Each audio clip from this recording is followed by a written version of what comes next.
घनाभ के अंतर्गत हम एक प्रश्न ले रहे हैं। प्रश्न को इस प्रकार से देखते हैं कि एक कमरा घनाभ के आकार का है जिसकी लंबाई 12 मीटर, चौड़ाई 8 मीटर और ऊंचाई 4 मीटर है। यदि खुदाई कराने की दर 7 रुपये प्रति वर्ग मीटर है तो कमरे के चारों दीवारों और छत की खुदाई कराने में कितना खर्च होगा, ये हमको निकालना है।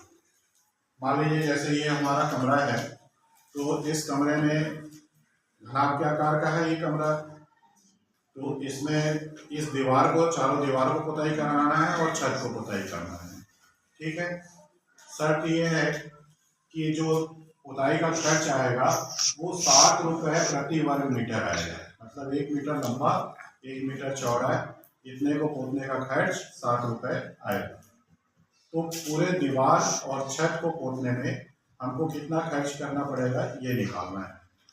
तो घनाभ के बारे में आप जानते हैं कि वक्र पृष्ठ में जब हम निकालते हैं वक्र पृष्ठ का क्षेत्रफल, तो ये क्या होता है, वक्र पृष्ठ में केवल पार्श्व पृष्ठ का ही भाग शामिल होता है, ऊपर और नीचे का भाग शामिल नहीं होता है। तो इसी प्रकार से जब हम वक्र पृष्ठ को निकाल लें और छत के लिए हम छत का क्षेत्रफल उसमें जोड़ देंगे, तो हमारा जो प्रश्न पूछ रहा है उसकी शर्तें पूरी हो जाती हैं। तो हम यहाँ पे निकालते हैं घनाभ के वक्र पृष्ठ का क्षेत्रफल। तो हमको क्या क्या दिया है ये देख लेते हैं। दिया है लंबाई 12 मीटर, चौड़ाई 8 मीटर और ऊंचाई 4 मीटर। ये हमको घनाभ के आकार के कमरे का विमाय या डायमेंशन दिया हुआ है। तो ये लंबाई हो गया 12 मीटर, चौड़ाई 8 मीटर, ऊंचाई हो गया 4 मीटर। हम इस कमरे का चारों दीवारों का क्षेत्रफल निकाल लेना चाहते हैं, मतलब घनाभ का वक्र पृष्ठ का क्षेत्रफल निकालना चाहते हैं। ठीक है। उसी सूत्र का उपयोग करेंगे। तो कमरे के चारों दीवारों का क्षेत्रफल, यह क्षेत्रफल किसके बराबर होगा, घनाभ का वक्र पृष्ठ। तो घनाभ का वक्र पृष्ठ का क्षेत्रफल। तो यहाँ पे देखिए घनाभ का वक्र पृष्ठ का क्षेत्रफल क्या होता है, तो दो गुणे, यहाँ पे घनाभ का क्या है, ऊपर और नीचे का शामिल नहीं हो रहा है ना। तो लंबाई धन क्या होगा, लंबाई धन बताइए,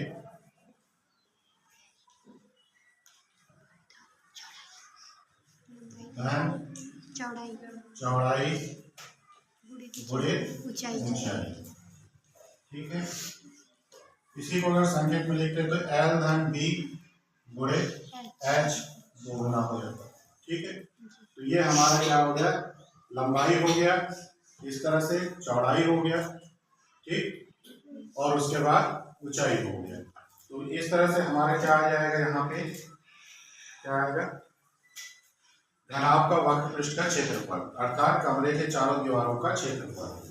तो इसमें हम मान रख देते हैं 2, लंबाई 12 मीटर, चौड़ाई 8 मीटर और ऊंचाई 4 मीटर। तो ये हो जाएगा 2, 12 और 8 20 गुणे 4। तो ये हो जाएगा 20 का 4 से गुणा कर देते हैं 80, 80 का 2 से गुणा करेंगे तो कितना आ गया 160। ठीक है। तो 160 ये क्या हो गया, वर्ग मीटर। ये हमारे कमरे के चारों दीवारों का क्षेत्रफल आ गया। अब हमको किसका निकालना पड़ेगा, छत का। तो छत हमारा अब कैसा होगा, आयताकार होगा, क्योंकि घनाभ हमारा है। पूरा कमरा है तो छत हमारा आयताकार है। तो आयताकार है मतलब आयत का क्षेत्रफल होना चाहिए। ठीक है, तो इसमें हम देखेंगे छत का क्षेत्रफल। यह हो जाएगा लंबाई गुणे चौड़ाई, क्योंकि ऊंचाई तो है नहीं छत में, है ना, आयताकार है बस।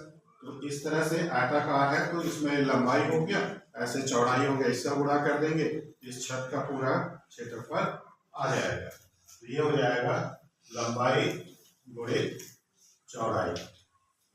यहाँ पर देखिए लंबाई हमको दिया है 12 मीटर और चौड़ाई दिया है 8 मीटर। तो ये हो जाएगा 12 × 96 वर्ग मीटर। तो हमको कुल कितना क्षेत्रफल का कोटाई करना है ये निकाल लेते हैं। तो कुल क्षेत्रफल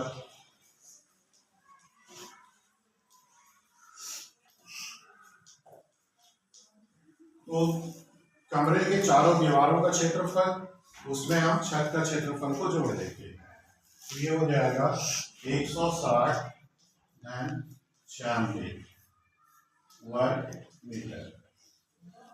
तो 6 हो गया, 9 6 15 1 256 वर्ग मीटर। तो इतने एरिया को हमको खुदाई करना है। तो इतने एरिया को खुदाई करेंगे। अब यहाँ पे देखिए खर्च निकालना है तो 7 रुपए प्रति वर्ग मीटर है। ठीक है, और हमारा कुल क्षेत्रफल कितना है 256 वर्ग मीटर है। इसका 60 का गुणा कर देंगे तो हमारा कुल खर्च आ जाएगा। कुल खर्च हो जाएगा 256 गुणे 7 रुपए। तो 7 छक्के 42, 2 7 पंचे 35, 35 और 4 39, 3 7 दूनी 14, 14 और 3 17 तो रुपए। तो चारों दीवारों और छत को खुदाई करने का कुल खर्च हो जाएगा हमारा 1792 रुपए, 1792 रुपए इतना खर्च आएगा। तो यहाँ पर हमने क्या निकाला, घनाभ के आकार का कमरा होने के कारण हम वक्र पृष्ठ निकाल लिए, अर्थात चारों दीवारों का क्षेत्रफल निकाले, छत का क्षेत्रफल निकाले, उन दोनों को जोड़ दिए क्योंकि यहीं पे हमको खुदाई करना था। तो कुल क्षेत्रफल हम निकाल लिए कि कितने एरिया को हमको खुदाई करना है, और प्रति वर्ग मीटर हमारा जो प्राइस दिया हुआ था, कास्ट 7 रुपए दिया हुआ था, तो 7 रुपए से हमने उसको गुणा कर दिया। इस तरह से हमारा कुल खर्च निकल गया।